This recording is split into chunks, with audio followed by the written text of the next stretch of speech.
Good morning. I think I've met most of you at least twice in parades. I've been at this long enough. I've been through most of your towns a couple of times for parades in the morning. And just this last weekend we were at 3. We were in Elton, Andover, Goddard, and the like. And what's been great is the opportunity it's given me to get out and meet folks, and talk to folks in your communities and learn about what they're thinking. I do come from a very different background. I'll spend just 2 minutes talking about that. And then I want to talk to you seriously this morning, because I think a lot of time you have elected officials or folks seeking your support that get up here and give platitudes, and I won't do that to you. I'll talk seriously about the things I hope to accomplish, and you may not like all of them, but I'll tell you how I'm thinking about that, what I believe is truly best for you and each and every one of your communities, and how we're going to create jobs here in the 4th District, and what it's going to take to get the country back in the right direction. I come at this from a very different direction than Representative Boyle does. I've spent the last 15 years here in South Central Kansas manufacturing. Started a company called R.E.A.P. When I started, it had 0 folks. We added up to 25 or so in the course of a month or 2. And when I left, it had 400 employees. And we battled every day in the global economic environment that we all live in today. When you see what's going on to the aircraft manufacturing industry, I lived it. We competed against companies from Ireland, and Turkey, and Asia, and Mexico, and all over the world.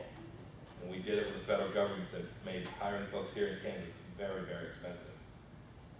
My background is pretty straightforward. I went to West Point. I graduated from there in 1986, and then was on active duty for 5.5 years. I served in Germany for the first 3, in a unit that patrolled the then East German and Czech border. It was a great time.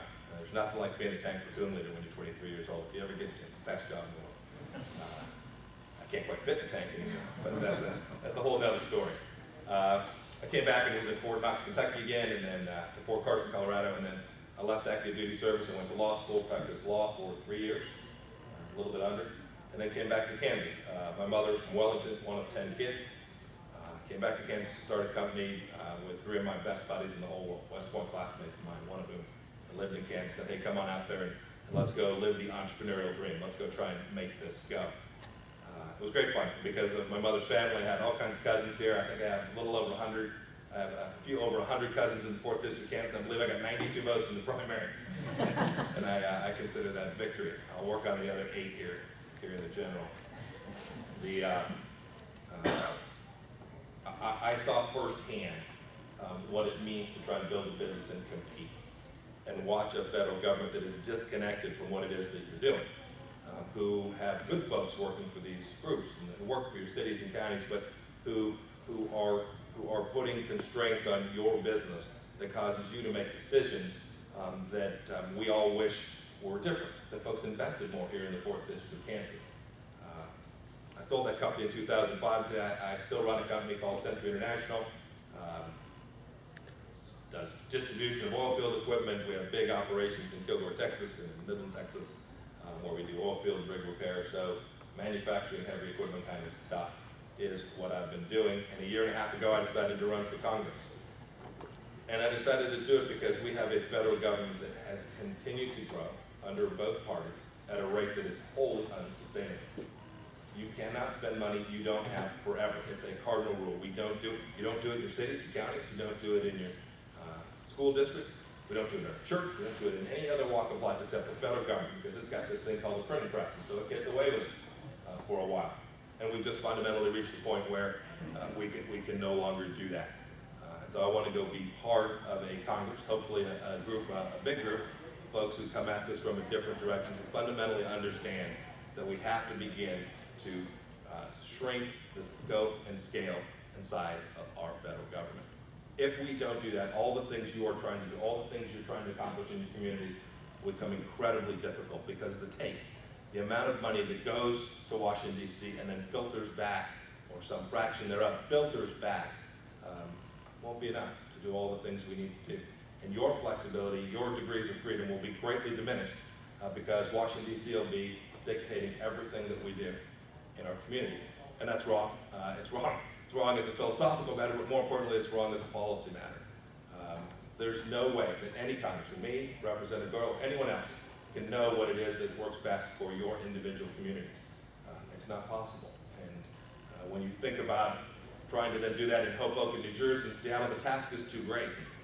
for any congressman or any Congress. And so the right answer is to begin to reduce the scope and size of the federal government. It's the mission statement that caused me to leave my day job and go pursue this effort to run for Congress. There are, of course, other things as well. But fundamentally, you're seeing that play out here. And you're seeing it out in the debate between Representative Boyle and I. We do have very different views. There's no doubt about it. He implies some things which aren't right. I won't even bother to correct him here today. He's videotaping. I hope we'll use the whole quote this morning if he puts it on the air. We do have very different views of what makes your communities succeed. I'm going to Washington, D.C. to put an environment in place where people will want to come to your community. They'll want to come there to live. They'll want to come there to work. They'll want to come there to invest. They'll want to come and say, that's the place I want to grow my business. When companies are making decisions in a global marketplace and they're trying to decide, where should I put that next 50,000 square feet of facility? I've got an opportunity. I can hire 100 people. Where do I want to put them? Well, they are most often not looking for someone to come, their congressman, to do them a favor. What they're looking for is an environment, a long-term, stable federal environment where they say they can compete. Let's look at what's happened in the last 24 months. This president has passed legislation that has been the most job-destructive legislation passed, at least in the last 50 years. Healthcare is the best place to start. If we can repeal that alone, it will create jobs in the 4th District of Kansas. When you talk about what employers are facing today, and you all talk to them all the time about what they're concerned about with Obamacare. You see it every day. I know you do. They all know two things. One, they are not sure what's in that piece of legislation that Nancy Pelosi passed. They're very uncertain, and they're all reaching out to experts, trying to figure out what's in that darn thing. And here we are. We're now 8 months after its passage, 7 months after its passage, and people still can't unpack what it's going to mean for their business. But they know this. They know their costs are going to go up. In fact, those of us who are in business have had renewals. Mine was on October 1st at my business. Had our premiums go up dramatically.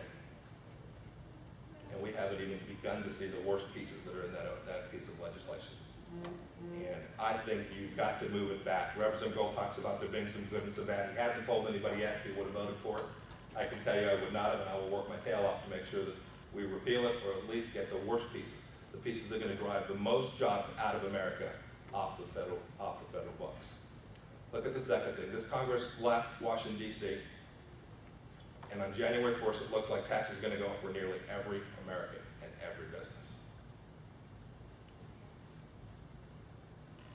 If we're looking for job creation in America,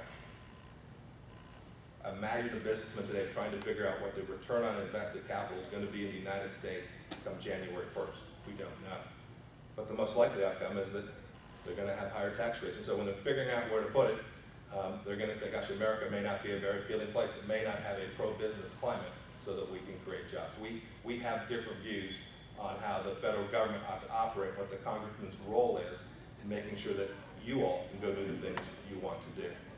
The last thing I'll say, and then I'll take questions, is when you all are looking for your community, county or city and the like, the last thing you need is the federal government making it difficult for you. When we take resources to Washington, D.C., we are taking those resources straight out of your communities.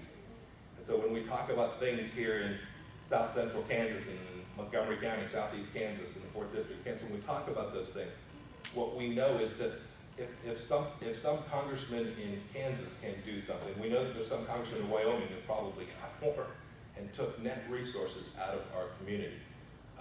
We need to make sure that we send someone to Washington, D.C. who says, let's reduce total spending at the federal level, and then let's let good, hard-working Kansas go compete and succeed. It's the way we've done it here for years and years and years, and we're pretty darn good. Happy to take questions.